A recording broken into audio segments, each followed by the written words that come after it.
I looked up some numbers and I found some next gen stat numbers I want to throw at you, JD. So since week 11, the Eagles have pressured the opposing passer on 42.6% of dropbacks per next gen stats. The next best team in that time span was the Jacksonville Jaguars at 36.7%. And we went through them. That was obviously the game Mahomes got hurt. But Eagles defensive line has probably the best depth we've seen in the NFL in quite some time. I may put it up there with the Tampa Bay Buccaneer team that we played against in the Super Bowl a couple years ago. They have 4 pass rushers who had 11 or more sacks in the regular season and 10 or more players with at least half a sack. So my question to you is, JD, what kind of offensive game plan do we need? And if you were in that room, in the coaching room, what kind of offensive game plan would you kind of throw at Philadelphia to kind of stymie this pass rush? Well, it's got to be one, run the football effectively. That's number one. You got to establish the run. I don't care what you do. I don't care how many passes you do, how many screens. You have to establish the run because you have to. They got to play you honestly, and if they don't, and they're just letting them just tee off and come up the field, they're getting in lanes as far as the same thing in the screen game. And so they can feel when the lineman is coming off of them, especially in the pass rush, because it shouldn't be that easy. And so the thing is, they got the athletic guys to do it. They can run back and get back into the lane to stop that if they need to, stop the running back from getting over there. And I think part of it has to be, well, look, one of those things you have to also do is you got to be effective in blocking them and chipping them going out. Okay, that's another thing. Another thing I would say that you have to do to alleviate the pass rush, you got to expand. I say go into 13 personnel and then expand out there and catch the football. That's what you have to do. Get your big guys out and make sure that you give them some very hard matchups against those DBs in the secondary to stop the tight ends. That's what I'm thinking about. And so jet sweep is another thing, okay, that you have to do. You got to put that into the game plan, sure, because once you out leverage the defense, hey, there you go. Now they got to make sure they get wide enough to make sure they never get hooked on those things. So I think it's a lot of different things. You can be creative. I think you can do some neat things in the passing game as well. Maybe spread offense a little bit, right? Go out in the empty. That's another thing, okay? And so the good thing is we've had a pretty solid offensive line, okay, that these guys should be able to hold up as long as it's a balanced attack, right?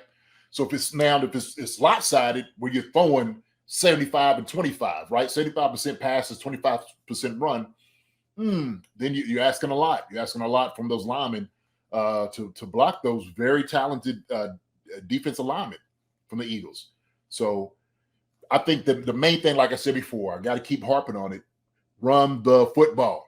Be effective running the football. And it's got to be downhill. Hit guys in the mouth, okay? I know pass rushers don't like to get hit. Run straight at them, okay? Run straight at them.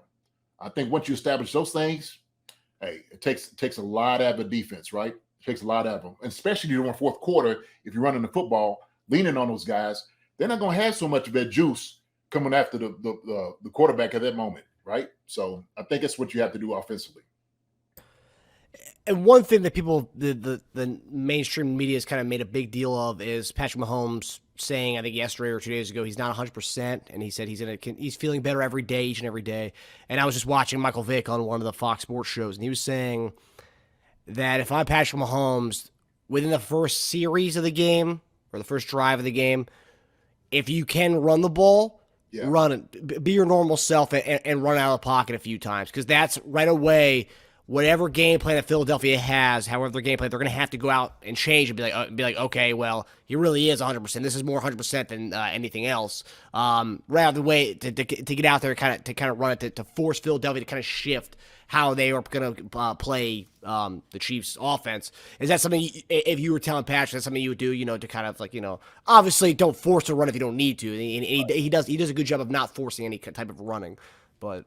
Yeah, no, listen, look, as a guy like Michael Vick is giving advice, a quarterback, about running the football, cool. I look, I understand that part of it. I understand what he's saying. But what also we know that when you take off running, that gives you a chance to get hit, right?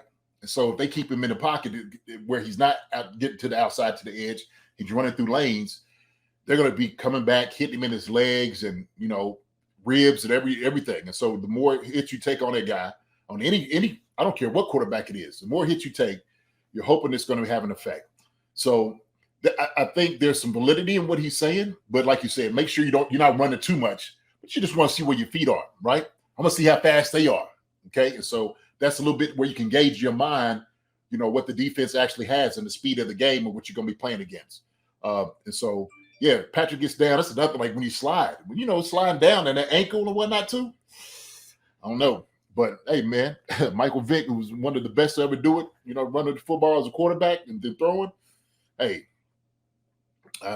he's got some good advice. The only thing is, man, you just don't want to keep taking those shots if you don't need to. But it's one game. Pat is going. If he needs to come out there and he need to carry him down the field. You remember when they did that with Brian Leftwich? Marshall was carrying. Was that Jack? What was that? When they was carrying him down the field? Was it Marshall? Do you remember that? His lineman carried him down the field. Well, Byron Leftwich? Yes. Yeah. That was Marshall. Yeah. Yeah. So they'll do it if they need to. But we definitely need that guy to win. No doubt about it. We need PM15 to be healthy. We need him to be upright. And we got to make sure he's not taking any unnecessary hits. So. Yeah, it's going to be interesting to see. They have a good pass rush, and that's the thing. 2 years ago, we played against a team in the Super Bowl that had a pass rush just like this. It was a big deal. And what happened? What's that?